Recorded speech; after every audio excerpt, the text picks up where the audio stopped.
That is one gay ass skeleton. Hey, girl.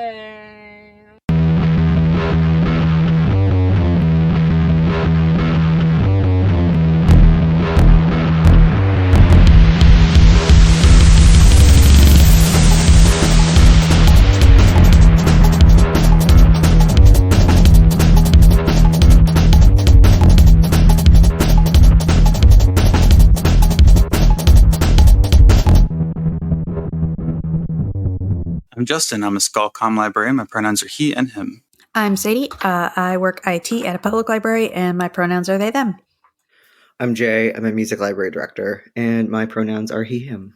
And we have a guest. Would you like to introduce yourself? I sure would. My name is Dorothea Salo. My pronouns are she, her, and I teach in the information school at the University of Wisconsin at Madison. Welcome back. Glad to be Third here. time's a charm. That's right. Whose cat? Dorothy, is that your cat?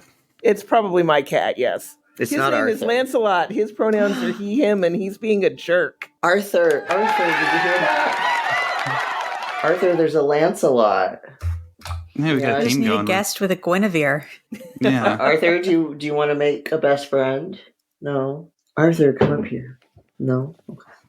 He's just like sitting on the rug right by the couch.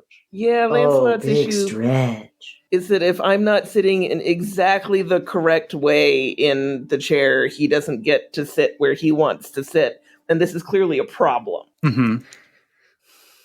Both my cat and my dog are like that.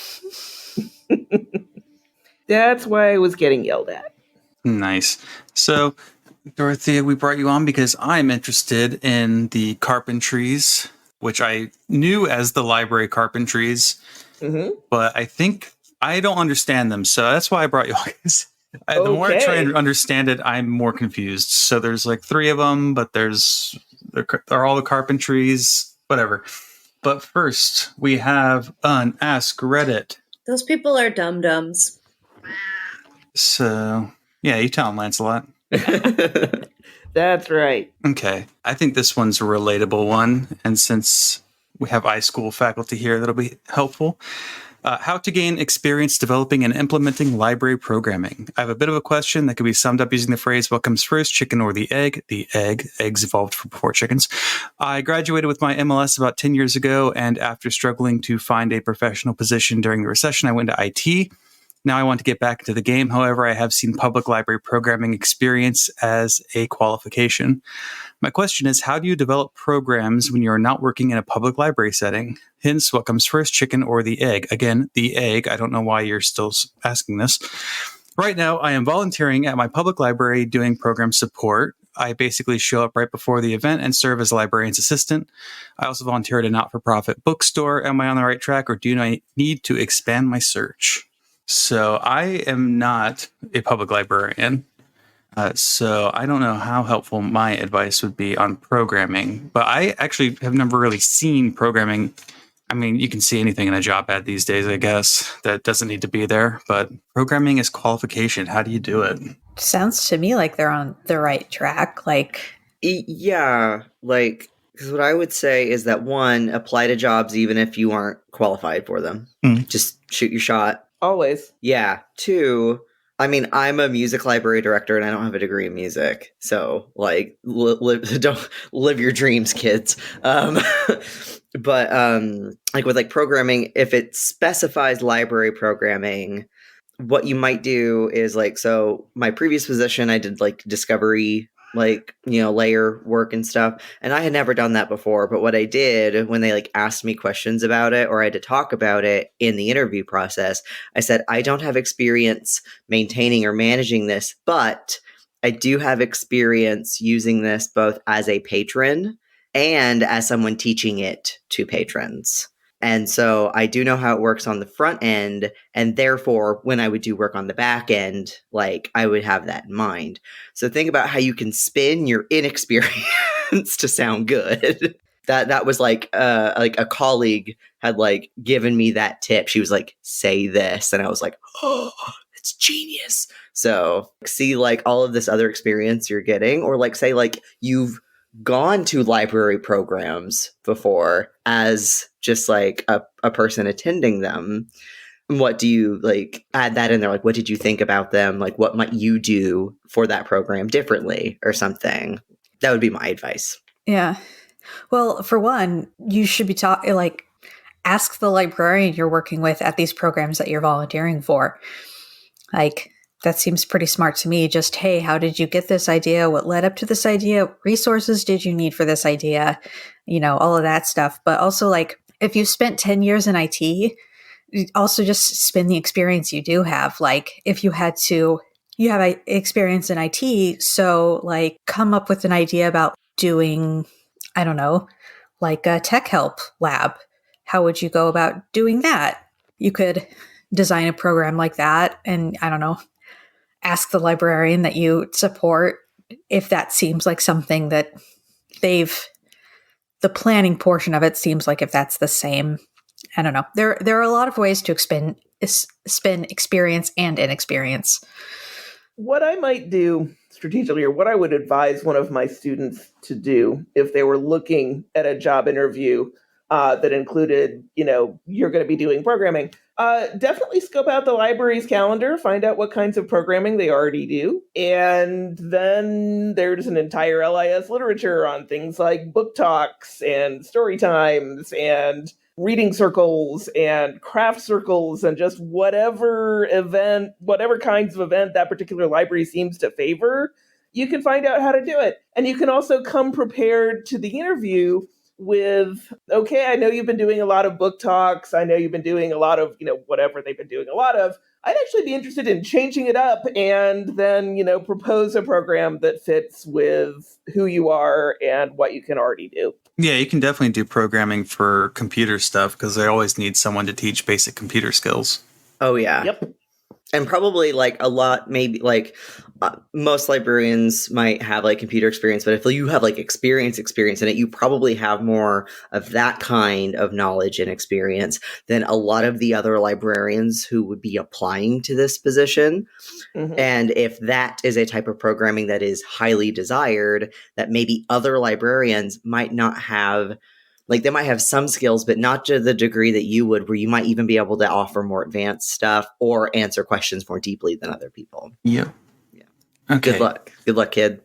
Yeah, get them. Get up there. Okay, alternate name for December display. Hello all, looking for an alternate name for my December display. My supervisor and I came up with a book advent calendar type of thing where every day is a different celebration using National Today website. I was informed today that advent calendars are intensely Christian and to try to and avoid using the word advent in our display title. Any ideas? Is it the word advent that they're trying to countdown calendar? So.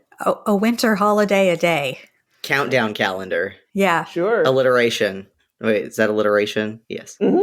Countdown calendar. Countdown calendar, yeah. Countdown calendar. I like it. Yeah. Countdown to what? Yeah. That's up to you. Countdown to 2023 is... Yes. Live your dreams.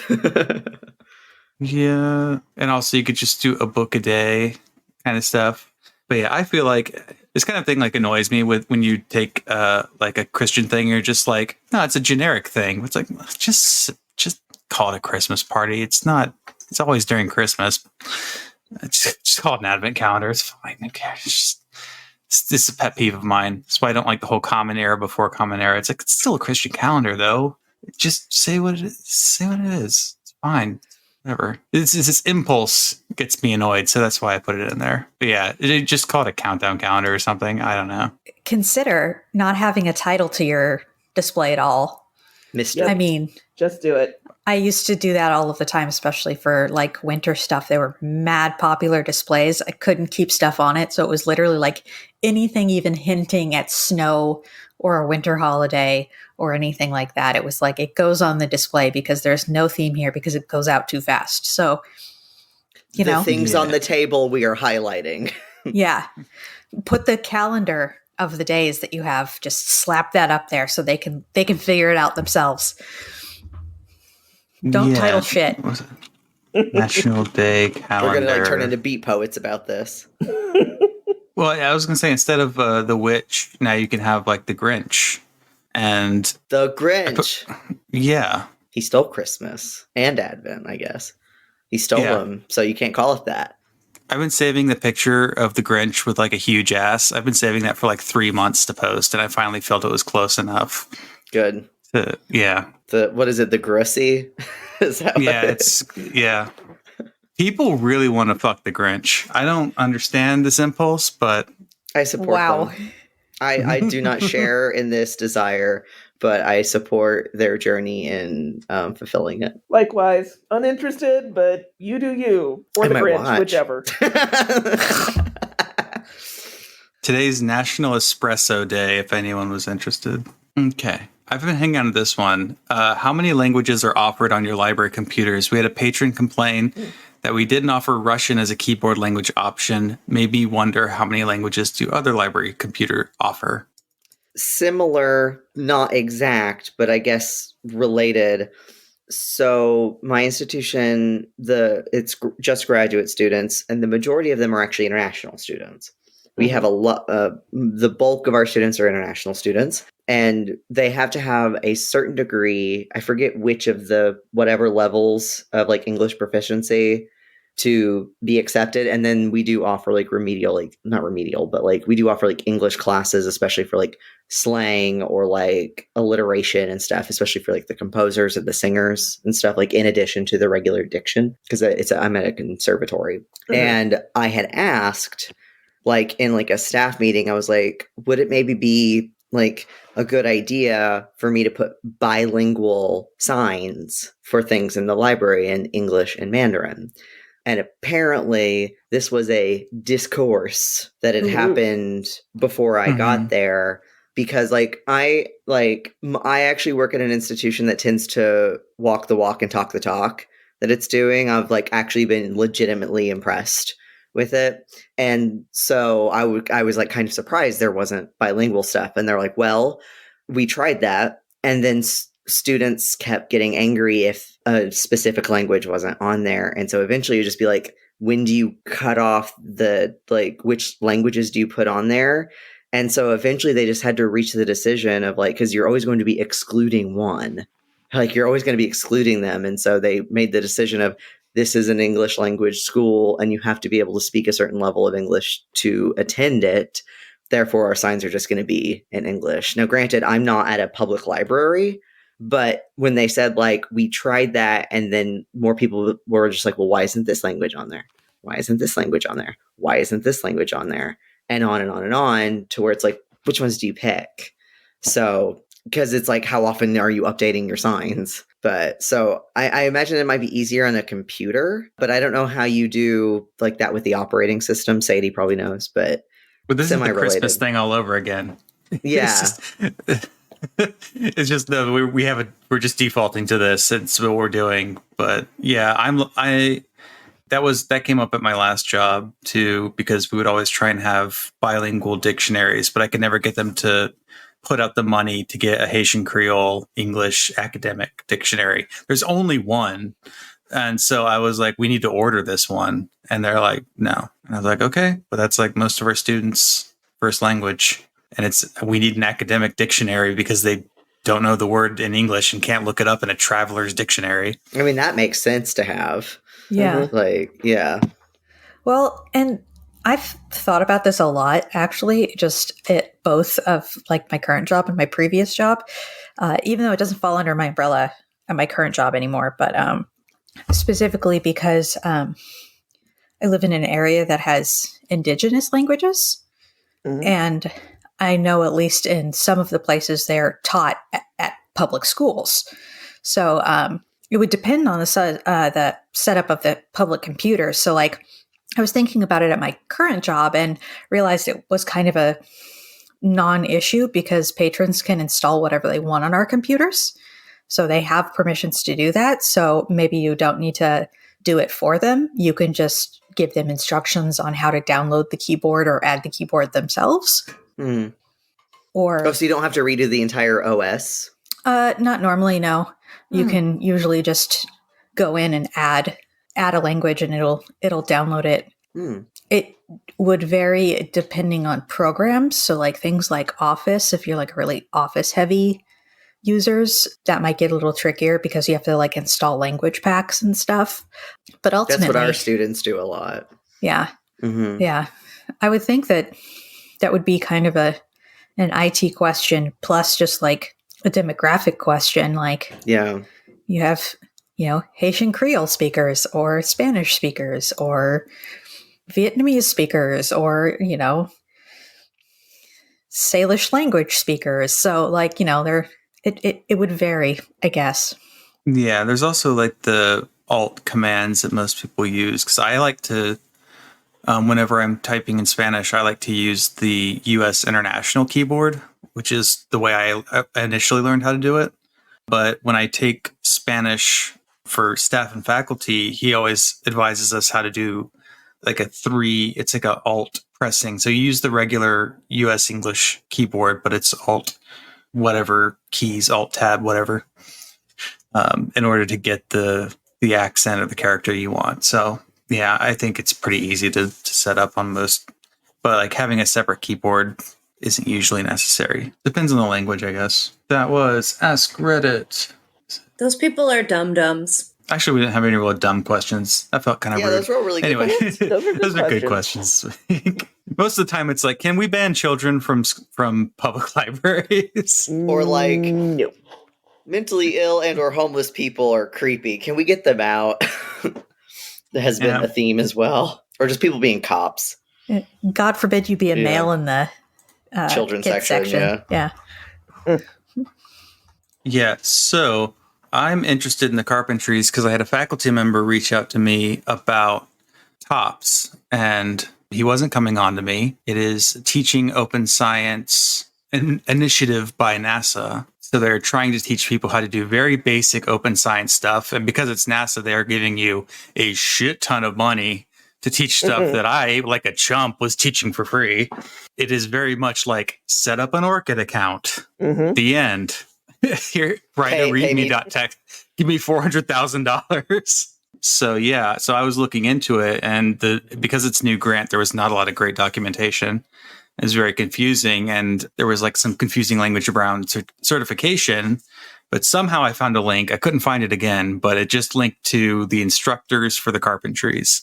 And I was like, well, maybe one of us needs to learn how to, like, one of us needs to be a certified instructor, and I don't know how to do that. So I just started reaching around to have the Carpentries explain to me, because it's one of those library adjacent organizations where I just get confused and I just go, which one was this? Is this the one that teaches privacy? No, that's Library Freedom Project. Is this the one that teaches, I don't know, ebook? So I can't keep it all straight, even though it's all always coming at me all the time. But Dorothea, you teach Carpentry, so how'd you get into it? I do. How did I get into Carpentries? That's actually a good question, and I don't remember to tell you the honest truth. But I did become what they call a certified instructor a few years back. I think I ran into them because students will come to me and ask, where can I learn R? Where can I learn Python? I'm interested in becoming a data librarian. How do I learn the skills? And so Carpentries was a thing by then. Carpentries actually started in the mid-90s with someone named Greg Wilson, who was at Los Alamos, I think, a scientist at Los Alamos National Laboratory. And Greg's issue was that he was having trouble with scientists coming to computer scientists and just, wanting to write software and not having the least slightest clue where to begin. Never having seen a command line. Git was not really a thing in the mid-90s, but version control was, and they didn't know anything about version control. Just, really basic. What's a function? Not knowing anything and wanting to push everything off on their grad students or push everything off on computer scientists who were supposed to be running like supercomputer clusters and didn't really have time to write bash scripts for people. So Greg felt, and I think correctly, that there was a need, right? There was a need for a training program for this, not even for coding as much, but for coding prerequisites, right? Here are the things you have to understand before you start to code. And that actually was the genesis of the first carpentry, which was software carpentry. And then data science came along, so not too long thereafter, there was data carpentry. And data librarians were actually heavily involved in the construction of data carpentry, because we teach things like Excel is powerful but extremely dangerous. We teach things like OpenRefine, which is the greatest tool in the universe. It's my favorite thing ever. I wish it had existed when I was a baby librarian. It did not, but it does now, and it's great. Learn it. If you do anything metadata-ish or spreadsheet-ish, it's wonderful. And library carpentry actually kind of was its own thing for a long time. We're librarians. We're very, very insular. We do our own thing. But by then, both software and data carpentry had their operations locked down, had their Creative Commons licensing locked down, had a lot of very good lesson templates. And those are all Creative Commons as well. So it was relatively easy to seize on something that was working and adapt it to the library environment. Eventually, having 3 separate organizations got to seem kind of silly. So now we have the Carpentries. Okay. So what else can I answer for you? That's it. Good night. Oh, hey, short podcast. No, that was the exact opposite of the order I thought it was created, because that's Same. the order that I heard it in. Was I learned about the library carpentries first, and then data And then carpentries. data and software, yeah. And I Sure. didn't even know about software carpentries. I mean, I've seen software carpentries, but I didn't know what the connection was or anything. Yeah, That I've makes total looked sense. through all 3, and the baby's first lesson in all of them is always and this is Bash. And this is Bash, yes. And this is teach Bash. that one regularly. I've taken that one, yeah. Locally, yeah. Yeah. At UW-Madison, the data science hub is kind of the center of Carpentry's action on campus.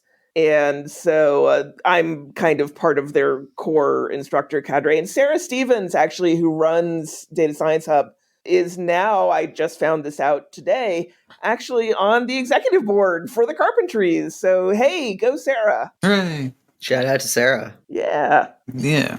doing good I'm work. looking at the software carpentries, and I noticed that they've got a few of at least the basic ones, also completely available in Spanish. Yes, that's relatively new, but it's a great initiative, and I'm really happy to see them doing it. I was a helper earlier this semester at an R workshop, which was given in Spanish. And boy, my technical vocabulary in Spanish absolutely sucks, but we got through it. I was not the instructor, I was just a helper. But I definitely learned some vocabulary I had not known, and not the profane variety. That I know. I think I've taken 2 where workshops where people, one standalone workshop and then one series Mm-hmm. where it was actually people teaching them, and then I've gone through a lot of the lessons by myself Sure. because they're all just up there. They are all just up there. I think it was a library carpentry. I think it was at DLF back a few years ago where they did a PyMark one. Sure, yeah. On the command line. And so you had to do a little bit of Bash. Mm-hmm. And then doing PyMark. I remember doing that one. And then the Boston Library Consortium had one of the local, I forget which college or university in the greater Boston area has I believe a data carpentries hub with certified instructors, but they offered a series of Zoom workshops where they basically went through and here's Bash and here's this one where they did a couple lessons, and it was over Zoom. So yeah, I did a number of pandemic Zoom workshops.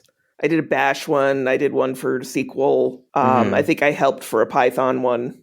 But, we were all locked down. What else were we going to do? Yeah, I was Bash, baby's first Bash, basically data cleaning, stuff like that. Why Excel is bad, but using it anyway, right? If you must use Excel, here are the things you do so that it does not screw you over. You know how many times Excel has broken my library cards at my library? Because of I believe it. Yeah, hate it. Well, you don't even have. Do you have an ILS? What do you run? Koha, we get it through a consortium. No. Okay. Yeah. How's that working out for you? I'm looking at getting us a discovery layer because Okay. we're trying to move more digital. I'm looking into EDS right now just because we have like EBSCO ebooks and stuff. Like we don't have a lot of things. We have 300 students. But it's like, can we get like Naxos in there? Is it going to maybe start playing nice with our digital sheet music? And then are there any cool like outside feeds or resources I can bring into it? Like maybe like, I don't know, could I do some sort of like, does IMSLP have an OAI? Probably not. But are there other things out there that would have OAIs that I could feed into it for sheet music? Sure. Probably the Sheet Music Consortium. I wonder if they do. But yeah, like the way you create library cards or like library accounts in Koha, like you can do it manually, but you can also upload a spreadsheet and the numbers have to be 14 digits long and Excel reformats them to have like the plus sign to shorten it. And like it would be fine on my end because I would go fix it in OpenRefine and like upload stuff. But then for our authentication, like our single sign-on, we use something called OneLogin, which I hate. And I want us to get an actual library authentication one and have it talk to OneLogin because I hate OneLogin. But then when our IT guy would try to upload the accounts so that people could access their library account through our single sign-on, those plus signs meant it didn't work. Yeah. And like he was like it kept reformatting no matter what we did. So it was fun. And by fun, I mean we didn't have working library accounts for like the first 2 weeks of the semester. Oh, joy. Yeah, it was great. I could check things out to people, but they couldn't like go in and put holds and stuff because they couldn't get into their library accounts. Ouch. I was pissy about it. Yeah, that's frustrating. Yeah. Especially I got COVID the second week of the semester. Oh, no. So I was at home. Oh, I'm fine. Okay. I didn't have any symptoms. Oh. Yeah. Like I had like an annoying cough because I was at the MCR concert and I was like, I better check. And then it was COVID, but I like didn't have any symptoms beyond that. So I worked from home because it was the second week of the semester and I don't have any staff members. It's just me and some students. So yeah. Anyway, derailing our conversation, but Excel, be cruffle kids about uploading anything that's digits long because it'll fuck you up.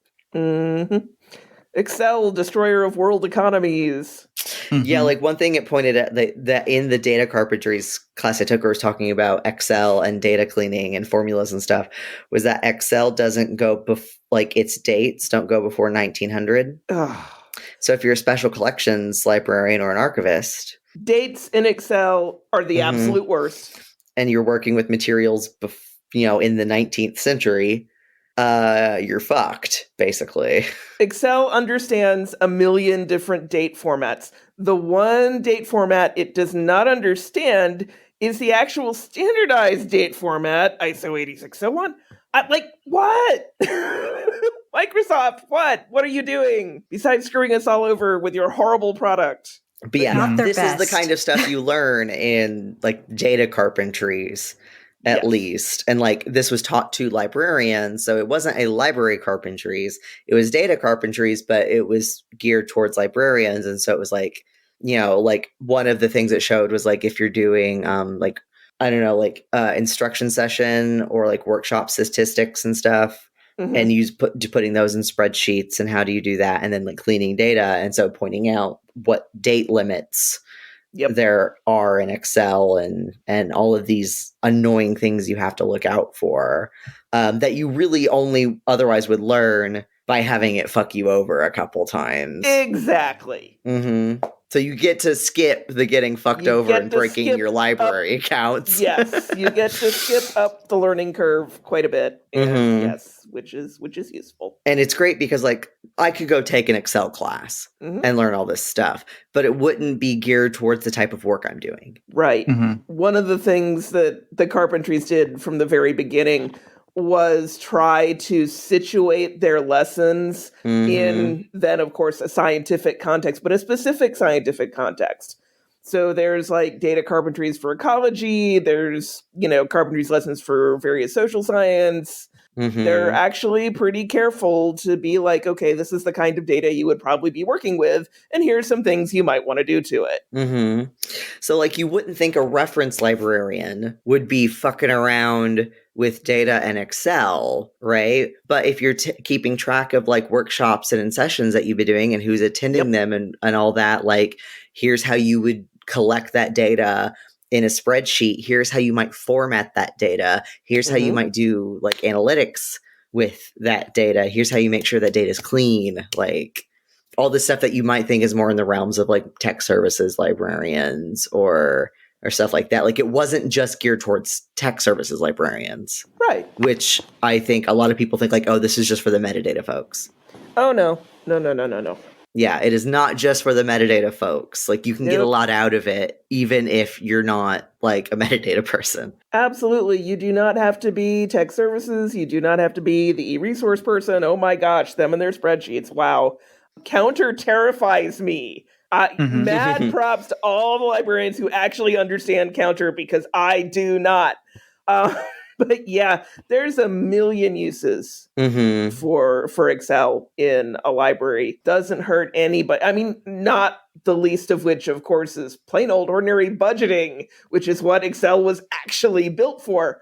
So a few more Excel skills won't hurt you. Very likely will make you stronger. And also like learning the command line and like some basic like reading text in the command line and editing text in the command line, creating files, stuff like that. Again, they showed like situations where like a public facing librarian might want these skills. So yeah, if you're out there listening and you think, well, I don't do any of this techie stuff, it might make your life easier. It's like there's a book out there for learning Python that's just about like automating a bunch of shit on your computer so you don't have to do it all the time. Even if you're not a techie person, it's just like, are you annoyed having to do this every single time? Here, we're going to learn how to write a script so you don't have to do it again. The book title is Automate the Boring Stuff with Python. Automate the Boring Stuff. Very good book. I recommend it. And so it's like, I get that kind of vibe from the Carpentries. Yes, it's like, hey, do you want to make your life easier? Like you're not learning Excel or Bash or SQL or whatever for the sake of learning it. You're learning it because you want to do work with it, right? And the Carpentries really, and I praise them, I honor them for this. They never lose sight of these skills need to be contextualized or nobody will bother. Absolutely.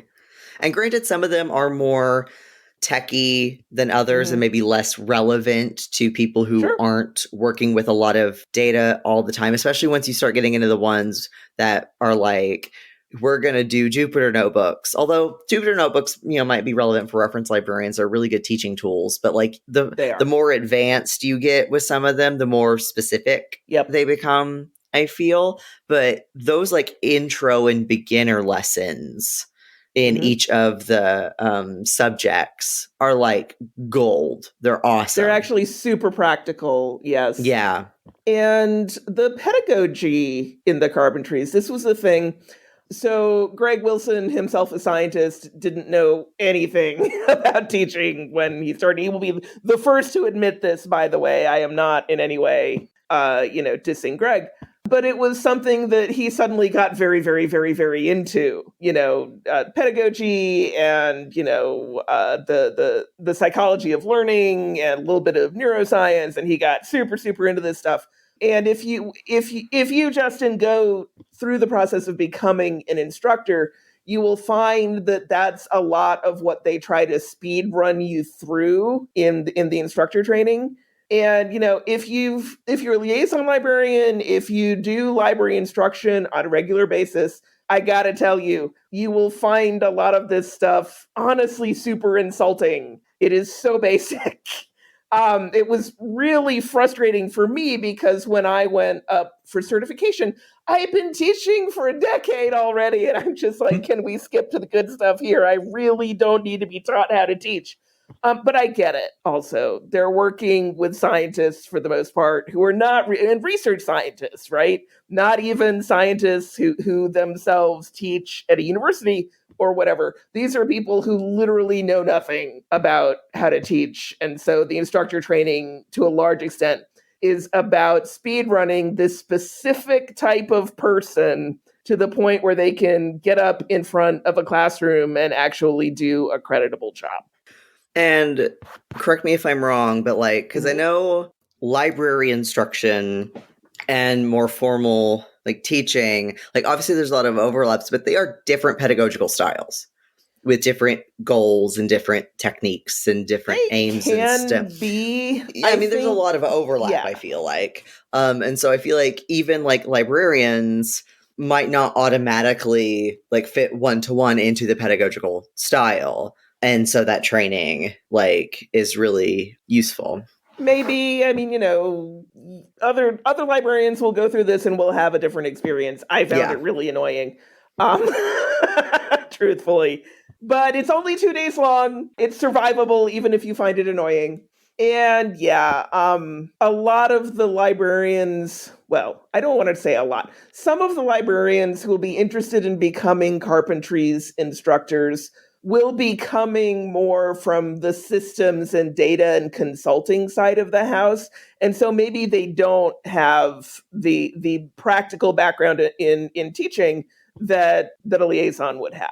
And so, hey, great. The instructor training exists to kind of speed run you through some of that stuff. There's also a very consistent structure to how the workshops are laid out and how you are expected to run them. That's, I think, useful scaffolding for just about anybody. So, becoming a certified instructor was a little annoying, but the way the Carpentries works, that it's a nonprofit instead of nobody went for venture capital, nobody tried to be a unicorn about this, that all their lessons are Creative Commons licensed. I have a lot of respect for all of that. Go Carpentries. Yeah, and so with the instructor training, there's only one training for all 3 Carpentries. I believe that's correct. That didn't used to be the case, but they consolidated all of that. Actually, this year, they said all of the people who had already been certified in any of the Carpentries, I believe had a data carpentry specific certification. I now am certified to teach anything. I'm not actually capable of teaching anything, but I think the Carpentries decided that their instructors were kind of self-selecting. Their instructors are the kind of people who know what they can teach and what they can't. And so they decided they weren't going to police that. And the content of the instructor training is pretty much the same for all 3 anyway. So they were just like, to heck with it. You get one certification and you teach whatever it is in our, broad umbrella of offerings that you feel capable of teaching. I wouldn't be surprised, Justin, to find that some of your confusion is because they haven't necessarily updated all of their documentation to reflect this new reality yet. But yes, I got my new certificate. It is proudly hanging on the wall in my office, and life is good. Nice. And with the instructor training, there's 2 different ways of doing it. If you're a member organization. Right. Yep. Or the Open Instructor Training Program. Which one did you do? We are a member organization. So I was able to do it in a cohort. It was a cohort of my cohort was a cohort of mostly librarians. Well, I don't know about mostly, about half and half. There were definitely other librarians in the room. A couple of liaisons, so they and I could kind of roll our eyes at each other when the pedagogy stuff just got too annoying to deal with. But, this was pre-pandemic, so we were all just in a room together, doing the thing, hanging out, having snacks. It was kind of nice. Nice. Yeah. So you're a member through your university. That's correct. Not like a consortia. Yeah. Okay. Right. Yeah, I doubt we are. I would probably know about it. So I'll have to look into the Open Instructor Training Program. You would want to look through the Open Instructor Training Program. Although, there might be a way to sneak in if there's a peer institution in your area that is a member. I don't know that they check super, super strictly who belongs to which member organizations. So if you could build a cohort maybe with a member organization near you, that might be. But the Open program, I'm pretty sure they'll be able to fit you in. I don't know about where you are, but where I am, we really want more instructors. It's been falling on the same, less than a half dozen people, 4 or 5 people for a couple years now. And so we're definitely trying to drum up interest and get more people certified. And when you teach a carpentry, which ones do you teach and how are they formatted? How long do you do them as workshops? Do you integrate them into a course? Yeah, so I teach them through, as I said, the Data Science Hub. And the way they typically do it is that they will string 3 or 4 together over the course of about 2 days. So usually we'll kick it off with either Bash or Excel, and they'll add on OpenRefine, Python, maybe SQL. I mean, it depends to some extent on what people say that they want. And I don't have to find that out. That's Data Science's Hub's problem. So we do that. They've been trying out having 1 day a week over the course of the semester, and each week in the semester, that specific day, there will be a workshop offered, hoping to get people kind of in the habit of coming to workshops. Not totally sure how well that's worked out, but they're still doing it, so it couldn't have been that bad. Way back in the early days of software carpentry, they would do the week-long workshop model, but it was kind of too much. There's only so much you can absorb at a time. So I think what we found here is that 2 days, 4 workshops, that people can feel that they learned something useful and see the possibilities, but they don't feel totally overwhelmed. So, right, you asked what I typically teach, right? I typically teach Bash. I've also taught SQL. I have helped out. I haven't had to teach OpenRefine. We have a couple of OpenRefine super, super experts where we are. Usually that's Trisha Adamus teaching OpenRefine. Absolute OpenRefine genius, just really brilliant with it. So I haven't had to do that. I could if I had to, but I haven't had to. Right, so Bash, SQL, helped out with Python and R. Could teach Python if I had to. Would not want to teach R. I'm not good enough. I don't understand R myself well enough yet to do that. But to get certified, you only have to know one thing under, again, the broad umbrella of the Carpentries well enough to teach it. You do have to, as part of becoming a certified instructor, do a teaching demonstration. But if you wanted to do it with PyMark, right, since Jay talked about going to a PyMark workshop, you can do it with PyMark. I did mine with SQL because I know SQL kind of like the back of my hand, and it was fine. They're not looking for you to be, I don't know, do we have a paradigmatic brilliant teacher in LIS? I'm trying to think who that might be. Lois May Chan. We'll go with her. You don't have to be Lois May Chan to pass your teaching demo. You just have to be reasonably competent. You have to be confident in what you're teaching. You have to be able to handle a curveball. They will throw you a really soft curveball of a question as you're teaching. And you have to be at least marginally familiar with the rhythm, I guess I'll call it, of Carpentries lessons. But that's not actually a big ask. It really, really isn't. So all y'all who are listening out there in library land, you can become a certified Carpentries instructor. And maybe that will help you get a programming job. Possibly. I mean, this is a form of library programming. What I tell my students actually is if they're interested in data librarianship, if they're interested in liaison librarianship in the sciences, right? For those, it makes a lot of sense. It will look good for you on your resume to go ahead and put in the few days of effort that it takes to get certified. Yeah. And NASA will give you a lot of money to teach people how to use ORCID IDs. Right? I'm really thinking of just like once we can move off some of the load in my department, just really focusing on teaching grants now that I know that they're out there and just getting a bunch of money to teach. The bar is just really not high for some of this stuff. It's a lot higher in the library space. You want to go to IMLS for a teaching grant, you better be pretty serious about it, and there will be a number of skeptical librarians reviewing it, but NASA apparently not. No, it really. I'll let everyone know how that grant goes. We've got to send in the application early December, but good luck. Yeah, it'll be fun. But It seemed really simple. It was just you develop an open curriculum. Like they give you the curriculum. They've created a curriculum called Core Open, which is going to be available in like April, and you just have to teach it in the summer. Yeah, that sounds easy.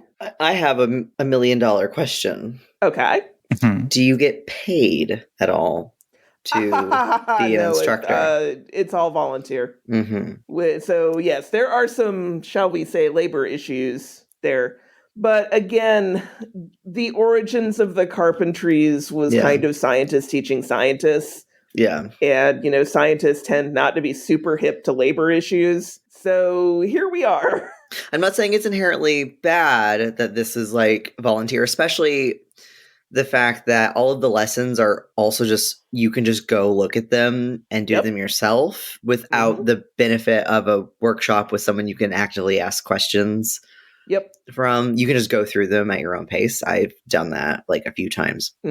Workshops are nice, but I think the assumption is that you're already employed and you're going to do this as part of your job. Yeah. And that's like why at your institution probably, or in your consortium. But then you could get an external grant and bring that in and cover costs for stuff that you want. It's kind of like getting paid.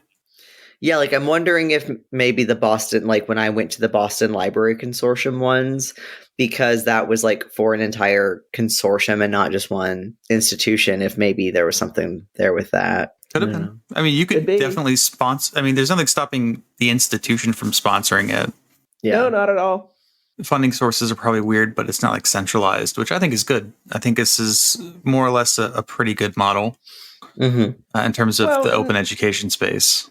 If you look at my colleague Sarah, who I mentioned before, her, keeping campus carpentries running is a large proportion of her actual job description, right? So the logistics and quite a bit of the teaching, she teaches a lot of workshops. So there is what I guess I would call kind of a backdoor professionalization, if you will, where people, are actually getting paid, as in this, it is part of their job to hold and to teach and to help at these workshops. Yeah, I'm definitely starting to see some potential in terms of, especially with the data science hub, in terms of getting some support from my institution, because we've got a new head of research who's been brought in to make us an R1.